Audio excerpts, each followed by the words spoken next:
We're going to call to order tonight's Finance Committee meeting for this December the 5th, the year 2022.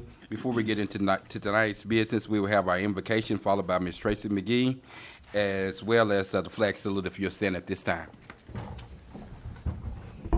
Let us bow our hearts for a moment of prayer. Oh, gracious Father, thank you for this day. Thank you for your grace and your mercy. Father, we ask that you guide us tonight as we take on the business of the city. Give us the ability to understand all involved. We ask these blessings in the Messiah. Let us all say amen. Amen. Attention, salute, pledge. I pledge allegiance to the flag of the United States of America and to the republic for which it stands, one nation, under God, indivisible, with liberty and justice for all.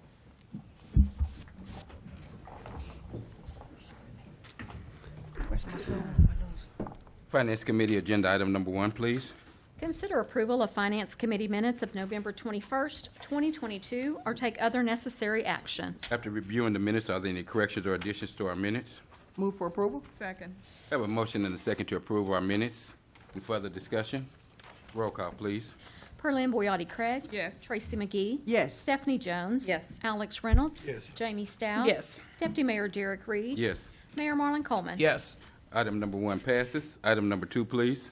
Consider approval of claims for all city departments November 12th, 2022 through November 25th, 2022, or take other necessary action.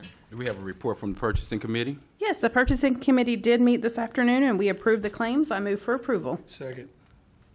I have a motion and a second to approve our claims list. Any further discussion? Roll call, please. Perlin Boyati Craig. Yes. Tracy McGee. Yes. Stephanie Jones. Yes. Alex Reynolds. Yes. Jamie Stout. Yes. Deputy Mayor Derek Reed. Yes. Mayor Marlon Coleman. Yes. Item number 2 passes. Item number 3, please. Consider approval of the lowest and best bid from J&S Construction for water distribution restrooms, project number 2022039, in the amount of $25,000, or take other necessary action. Mr. Reeves? Good evening. This item is to facilitate the installation of plumbing fixtures at the water distribution warehouse bathrooms. The contractor will supply all materials for the installation. Materials include drains, toilets, urinals, sinks, shower, and hot water tank. Concrete repair will also be included in this. This is a new contractor for the city, J&S Construction, 509 Scaper Street, Veneta, Oklahoma. Staff is asking for approval pending verification of the contractor's plumbing license. Staff does recommend approval, and I'd be happy to answer any questions. Thank you. Any questions for Mr. Reeves? Move for approval. Second. I have a motion and a second to approve this agenda item. Any further discussion? Roll call, please. Perlin Boyati Craig. Yes. Tracy McGee. Yes. Stephanie Jones. Yes. Alex Reynolds. Yes. Jamie Stout. Yes. Deputy Mayor Derek Reed. Yes. Mayor Marlon Coleman. Yes. Item number 3 passes, and that would be our final item for our Finance Committee. Welcome to tonight's Public Works Committee meeting, December 5th of 2022. Item number 1, please. Consider approval of Public Works Committee minutes of November 21st, 2022, or take other necessary action. Move for approval. Second. Discussion? Roll call. Perlin Boyati Craig. Yes. Tracy McGee. Yes. Stephanie Jones. Yes. Alex Reynolds. Yes. Jamie Stout. Yes. Deputy Mayor Derek Reed. Yes. Mayor Marlon Coleman. Yes. Item passes. Item number 2, please. Consider approval of resolution number 2924, directing the filing and notification of the publication of supplement number 22 to the Muskogee City Code of Ordinances, or take other necessary action. Ms. Tammy Tracy. This is my item. This is a housekeeping item to adopt supplement number 22 to the City of Muskogee Code of Ordinances. This resolution will include all ordinances that have been approved by City Council from December of 2020 through November of 2021.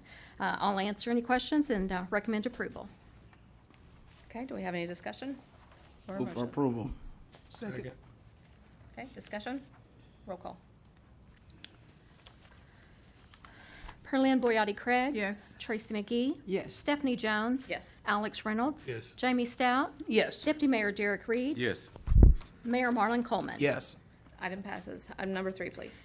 Consider approval of resolution number 2925, directing the filing and notification of the publication of supplement number 23 to the Muskogee City Code of Ordinances, or take other necessary action. Ms. Damon Tracy. This is like the item prior to. It is actually for supplement number 23, and this will include all ordinances that have been approved by City Council from December of 2021 through November of 2022. I'll be happy to answer any questions and recommend approval. Move for approval. Second. Okay, discussion. Roll call. Pearlie-Ann Boyati Craig. Yes. Tracy McGee. Yes. Stephanie Jones. Yes. Alex Reynolds. Yes. Jamie Stout. Yes. Deputy Mayor Derek Reed. Yes. Mayor Marlon Coleman. Yes. Okay, the item passes. Item number 4, please. Consider approval of the appointment of Cynthia Kennedy to the Planning and Zoning Commission to serve a 3-year term, filling the expired term of Stacy Alexander, beginning December 1, 2022, and ending on November 30, 2025, or take other necessary action. This is my item. I do feel like Ms. Cindy Kennedy would be great on the Planning and Zoning Committee, and I move for approval. Second. Okay, any discussion? Roll call. Pearlie-Ann Boyati Craig. Yes. Tracy McGee. Yes. Stephanie Jones. Yes. Alex Reynolds. Yes. Jamie Stout. Yes. Deputy Mayor Derek Reed. Yes. Mayor Marlon Coleman. Yes. And the item passes. Item number 5, please. Consider approval of the appointment of Alfred Walker to the Wellness Initiative to serve a 4-year term beginning December 1, 2022, and ending November 30, 2026, or take other necessary action. Counselor Reynolds. This is my item. I think Alfred would be a great addition to the Wellness Initiative, and I think that that would be my move, that we would put him on the council or on the board. Second. Okay, any discussion? Roll call, please. Pearlie-Ann Boyati Craig. Yes. Tracy McGee. Yes. Stephanie Jones. Yes. Alex Reynolds. Yes. Jamie Stout. Yes. Deputy Mayor Derek Reed. Yes. Mayor Marlon Coleman. Yes. The item passes. Item number 6, please. Discuss the 2023 meeting schedule for City Council, Public Works, and Finance Committees as per City Code 2-20 and Council Policy 1-2, and provide necessary direction to staff. Mr. Miller. Yes, this is something we discuss this time of year. We set our meeting schedule for the following calendar year. We had some brief discussion. This is a Public Works discussion. We will finalize whatever direction we get today at the council meeting next week. What our city clerk has prepared is some options. Calendar 1, 2, and 3 that you see before you includes our current schedule, what we usually do and what we've customarily done, and then options to meet on first and third Mondays and second and fourth Mondays, as some council members have requested to see that in kind of a calendar form to see if that was something that they would prefer. This really is a agenda item to allow the council to set its schedule for the next year. Staff is here to just implement the wishes of the council, and so I'll turn the agenda item over to you for discussion. Madam Chair, Yes. I like item 1 that has been prepared by Ms. Tracy, because it goes to second and fourth, which allows us to have a good number of meetings that will still have holidays considered on those, which you normally fall on those first Mondays, I think. Also, I'd like to suggest to the council that if we go to a shorter schedule, and Mr. Tucker will have to help me with this, that we develop something in the motion that allows city clerk, Ms. Tracy, to convene regularly with the meeting chairs so that she can make recommendations to the balance of the schedule, so that we're not overwhelmed one meeting and not under performing on the next meeting. So in other words, we've had a number of meetings already where we have a 5-minute meeting, or we had a meeting that should have been 5 minutes that was 2 hours, because of the way that the schedule had been put together. But I think that Ms. Tracy has the aptitude to inform us as meeting chairs about the agenda items, so that we have enough balance, so that we're not here an absorbent amount of time, although we would make up for that by not being here the previous week by avoiding consecutive meetings. So that would be my suggestion if we were going to make a change, that we go with calendar number 1 with those things, as aforementioned, giving city clerk a little more authority to meet with the chairs so that she can help schedule out the agenda so that it's balanced. Okay. Any more discussion? I do like calendar 1. That would be nice. Any more discussion? I unfortunately have to be that one tonight. I am definitely opposed to changing anything that we currently have, and I'll be glad to share my reasoning why. For one, we as counselors can prepare agenda items that have been sent to us by our constituents. And so, to say that we'll have a vetting process, we don't want to mark our citizens' concerns out. We don't want to mark our counselors out from being able to, bring forth, any concerns that they may have, to make sure that when we do have those 2 meetings a month that could be very, very long in nature, that could be very, very long if we just meeting twice a month. I was on the council when we had a 5:30 meeting one week, and then the next week we met at 7 o'clock. The citizens never could keep up with the schedule of when is the council meeting, and that caused for confusion. And then on top of any agenda items that we also have public comments. And then once again, when will those citizens be able to find us for public comment? So I'm definitely opposed to, those are my reasons, for being opposed to making any changes. Let me clarify, for Deputy Mayor Reed, we're not vetting agenda items. Ms. Tracy will just help us decide, should it be, for example, in the May 2023, should it appear on the 8th or the 22nd, depending on how many agenda items are already scheduled for either one. So people will still have the right to put their agenda items on the agenda. I got you. I just think that we should leave things. We moved it to 5:30 every Monday night so the citizens will know where we're at. And I was elected to be here, and I'm not tired of meeting every month to take care of the business of the city. Okay. I do see your point. Any other discussion? Or would you like to have maybe a luncheon on this? Well, we would like some clear direction, because I do believe if there's a change, we would need to change an ordinance. Nothing is getting decided officially by the council today. That is basically we're asking for enough direction so that next Monday, when we have the council acts as the city council, we're prepared something that matches what you want to have happen. And so to the extent we can get clear direction today, if there needs to be an ordinance change, it will be prepared for that meeting on Monday. If there does not, then we're ready to go. And so that's really the clarity that we're looking for in committee today. Just to clarify, that the schedule of the meetings for the upcoming year have to be on file with the clerk by December 15th. So that's why it's got to be decided by next Monday, no later than. Okay. Any more discussion? Yes, I would just like to say I'm kind of leaning like with Deputy Mayor Reed. I think that we don't need to lose 18 appointments. I think we should have those 18 meetings. They are very effective, and we are here to serve the citizens. So, Madam Chair, if I can be so bold, if we had a motion and a vote,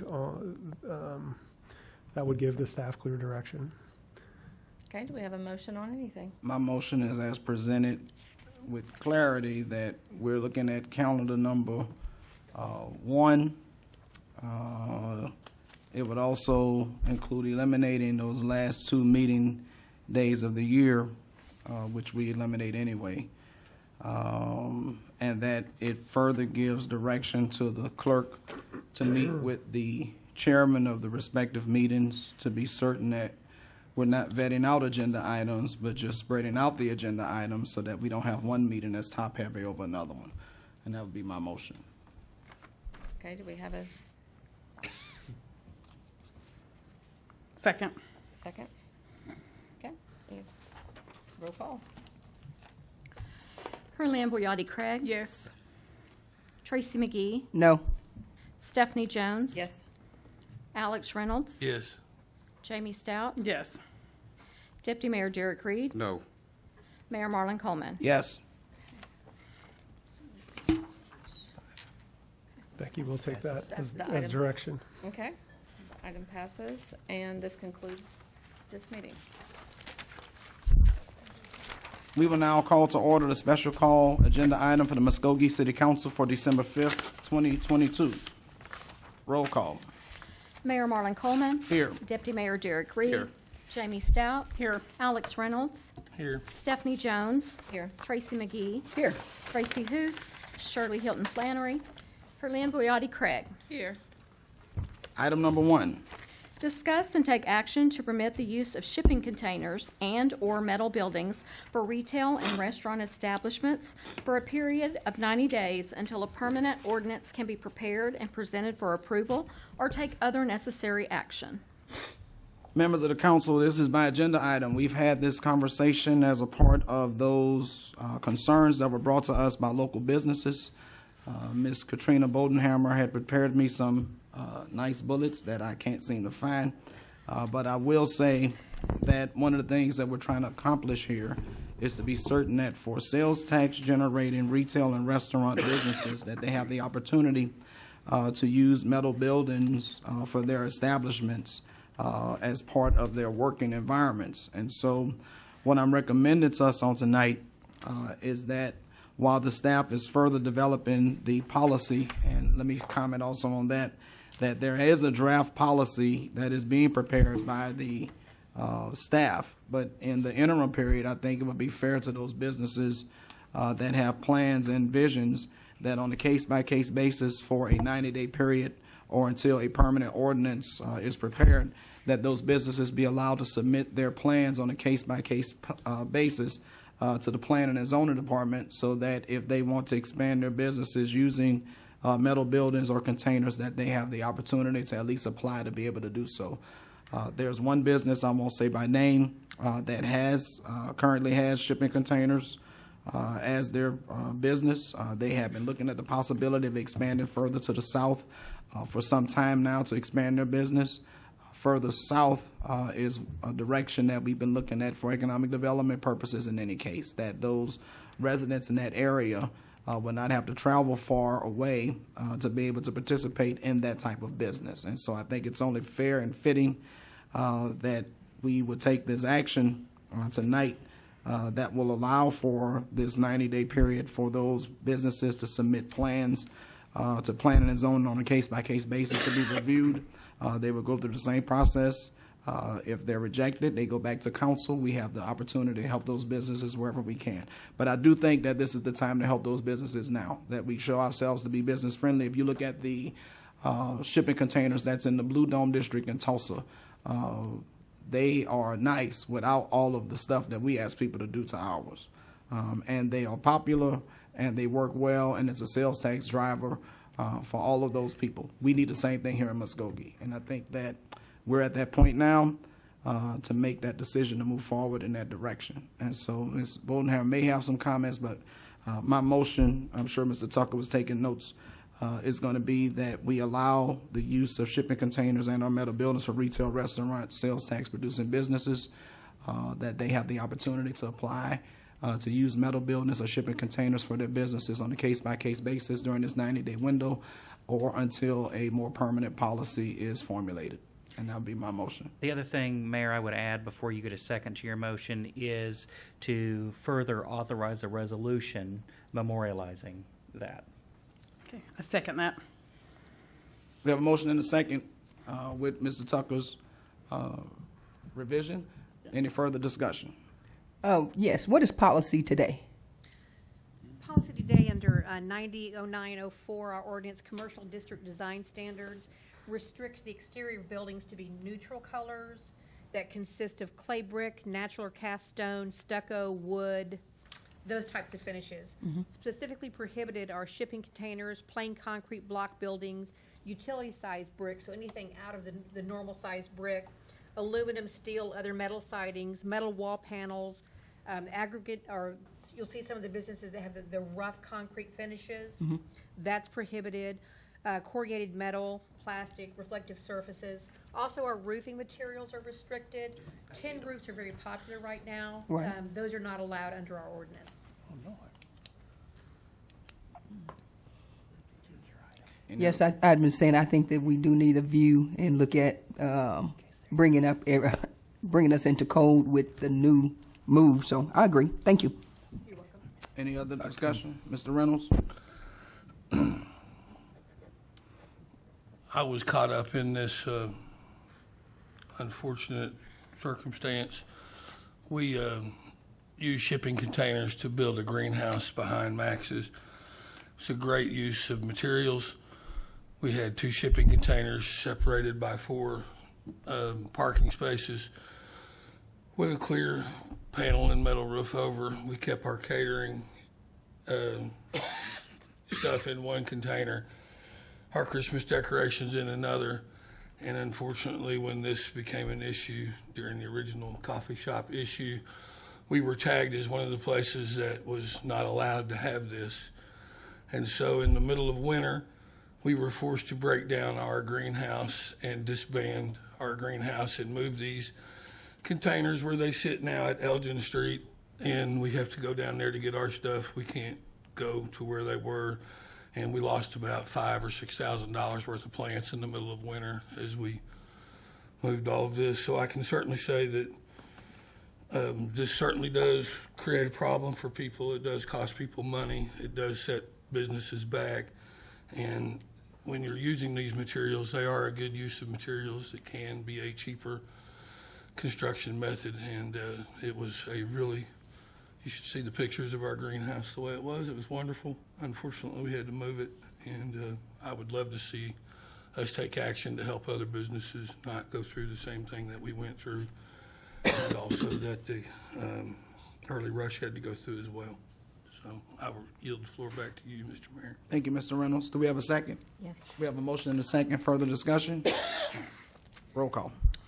Perlin Boyotti Craig. Yes. Tracy McGee. Yes. Stephanie Jones. Yes. Alex Reynolds. Yes. Jamie Stout. Yes. Deputy Mayor Derek Reed. Yes. Mayor Marlon Coleman. Yes, item passes. Item number 2.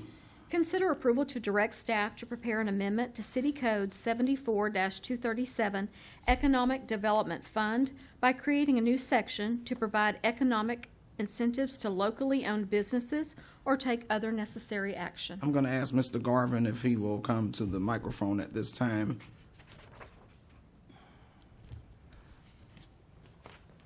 And Gary, you have my notes since I've put mine down somewhere.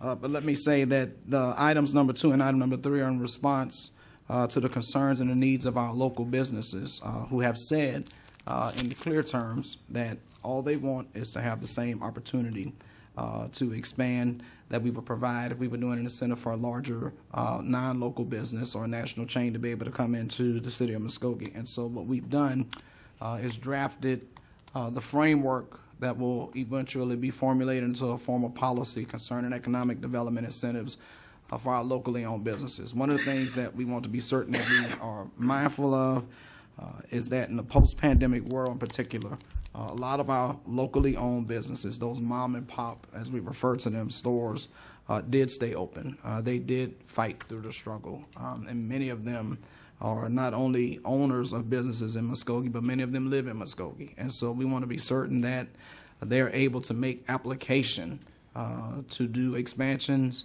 with some support from the, I think this agenda item is for the Economic Development Fund that we're going to talk about. Mr. Garvin's going to elaborate on that. And let me say to the council that the objective for what we want to achieve tonight is to give direction to staff to formulate these comments that are going to be made from Mr. Garvin with our input, if any, into a more formal policy that we can put into implementation as soon as we can to help our locally owned businesses and those locally owned business operators. So, Mr. Garvin.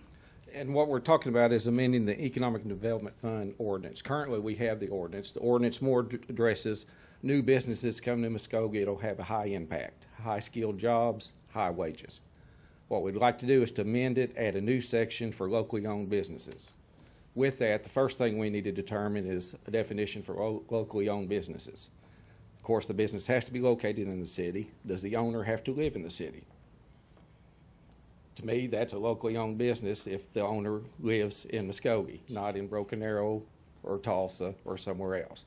So we're going to have to get some definitions on what locally owned businesses are. And let me comment on that before Mr. Garvin goes further. The reason why that's important is because we were approached within the last couple of days by a business that wants to extend their locally owned business into Muskogee, but that owner does not live in Muskogee. And so I think we need to be really clear when we get ready to get to that section that what is a locally owned business, and does that mean a locally owned, that the operator lives in the city limits? Mr. Garvin.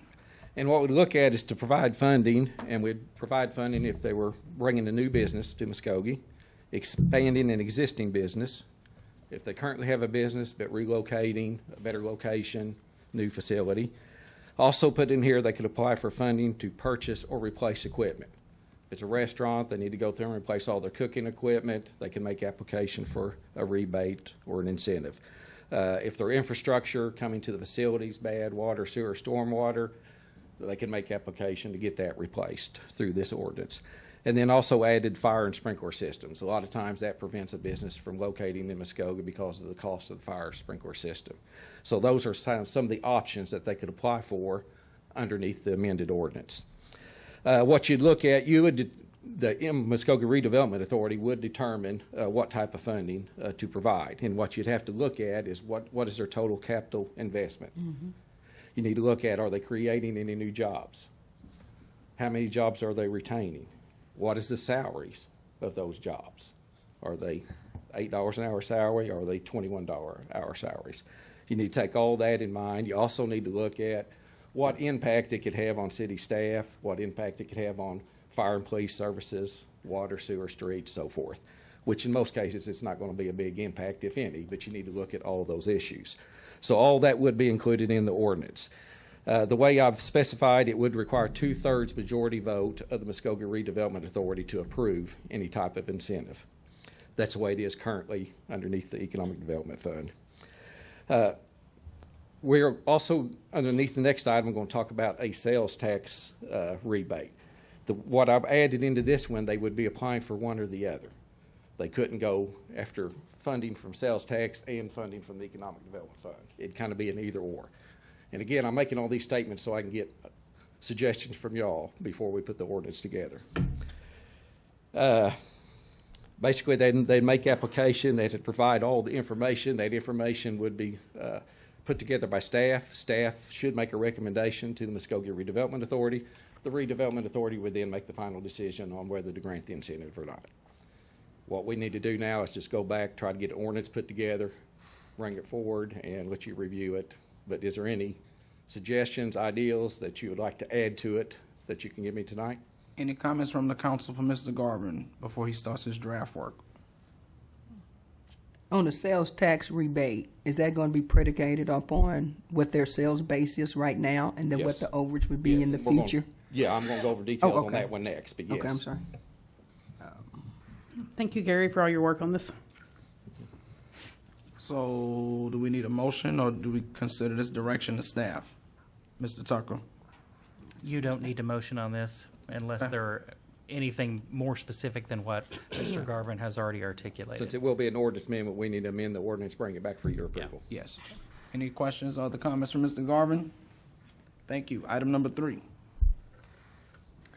Discuss and consider approving guidelines for a sales tax rebate for existing locally owned businesses which desire to expand or relocate within the city of Muskogee or take other necessary action. Again, council, this is my agenda item. As I said, for item number 2 is based on what the business owners have presented with their concerns, to have some similar opportunity to be able to expand, similar to what we do when we have a large chain to come to town. So with that in mind, Mr. Garvin. And this would be very similar to the Economic Development Fund, but this is just another funding source that you could address for locally owned businesses. But in this one, it doesn't require an ordinance or resolution. What I think would need to be done is for you to authorize staff to put together kind of a city council policy. So let you know kind of the guidelines. Then you'd bring a sales tax rebate agreement to city council, and city council would actually approve each individual agreement. But if we had some guidelines or a policy, we know how to address each one. Basically, what I've got is, first of all, that it has to be a business who is currently collecting and paying sales tax within the city of Muskogee. The rebate could be up to 10% of their total capital investment. If you look at Olive Garden's total investment that they were doing was 3.8. We looked at 350,000. That's less than 10%. Another sales tax rebate we done was the same way. It was 10% or less. So 10% is the number I've currently got in the guidelines. It'd be to expand an existing business or to relocate an existing business. If the applicant's qualified, it'd be the same as what we did on other rebates. It'd be a quarter of every dollar. As you know, we collect 4%, 2% is earmarked. You cannot use that. That leaves 2%. If you do 50% of that 2%, it's equivalent to a quarter for every dollar sales tax collected. Now, that would be anything above the base. And what I mean by that, if it's an existing business, and I'm just making up numbers right now, say they were paying in or collecting and paying $20,000 on an annual basis, roughly, on average, that would be their base. The rebate would not go into effect until they got above that $20,000. Then they would start getting a quarter for every dollar. That way, it doesn't take away any sales tax that the city's currently receiving. I got in here that it shall not exceed 10 years. Most likely, you shouldn't have to go over 10 years on any sales tax rebate, but that's something we could also look at. It would also, once they reach whatever the dollar amount is, once they reach that or the time expires, it's either completed or void, depending on the case. The factors on considering is very similar to the ED. You know, what's the total investment? How many jobs? What's the salaries? What impacts? All those typical things you'd look at for any type of incentive. It would also require a 2/3 majority vote from City Council to approve. And again, if you grant a sales tax rebate, they cannot get the economic development rebate too. It's kind of a either or, and that's something you can talk about too. You may want to consider both, but right now I've just got it either or, one or the other. Basically, what we'd need is just to direct staff to prepare a council policy. Bring it back to you. Thank you, Mr. Garvin. Any questions for Mr. Garvin before he does his work, or can we consider that direction to staff? It's a good base, so I think we just let him propose that and bring it back. Any other comments? Thank you, Mr. Garvin. No residents have signed to speak to us tonight, so we will go to item number 4. Consider an executive session to discuss and take possible action on the following. A, pursuant to Section 307B4, Title 25 Oklahoma statutes, consider convening an executive session to discuss potential litigation related to KW Premier Properties, and if necessary, take appropriate action in open session. B, pursuant to Section 307C11, Title 25 Oklahoma statutes, consider convening an executive session to discuss offering additional economic development incentives as a proposal to entice KW Premier Properties to locate their development within the city, and if necessary, take appropriate action in open session. C, pursuant to Section 307C11, Title 25 Oklahoma statutes, consider convening an executive session to discuss matters pertaining to economic development relating to a proposal to entice the Regional and International Family Motor Coach Association rally to the city, and if necessary, take appropriate action in open session, including but not limited to approval of said proposal and an issuance of a resolution of support. Do we have a motion to go into executive session? Move for approval. Second. We have a motion and a second to go into executive session. Roll call. Carly Boyati Craig. Yes. Tracy McGee. Yes. Stephanie Jones. Yes. Alex Reynolds. Yes. Jamie Stout. Yes. Deputy Mayor Derek Reed. Yes. Mayor Marlon Coleman. Yes, we will now go into executive session. All those who are not party to the session, please excuse yourselves from the chamber at this time. We will now reconvene from executive session. Roll call. Mayor Marlon Coleman. Here. Deputy Mayor Derek Reed. Here. Jamie Stout. Here. Alex Reynolds. Here. Stephanie Jones. Here. Tracy McGee. Here. Perlin Boyati Craig. Here. Mr. Tucker. Item 4A, pursuant to Section 307B4, Title 25 Oklahoma statutes, the council convened an executive session to discuss potential litigation related to the K&W Premier Properties. After being briefed by the city attorney on that potential claim, no action is necessary at this time. Item B, pursuant to Section 307C11, Title 25 Oklahoma statutes, the council convened an executive session to discuss offering additional economic development incentives as a proposal to entice K&W Premier Properties to locate within the city. After being briefed on those possible additional incentives, I think no action is necessary at this time. However, staff has been directed to place this item back on the December 12th, 2022 agenda. Item 4C, pursuant to Section 307C11, Title 25 Oklahoma statutes, the council convened an executive session to discuss matters pertaining to economic development relating to a proposal to entice the Regional and International Family Motor Coach Association rally to the city. While no action is necessary at this time, staff has been directed to investigate the facility upgrades discussed in executive session for enticing the Regional and International Family Motor Coach Association rally to Muskogee. Mayor. Thank you, Mr. Tucker. That was our last agenda item for this evening. We are adjourned.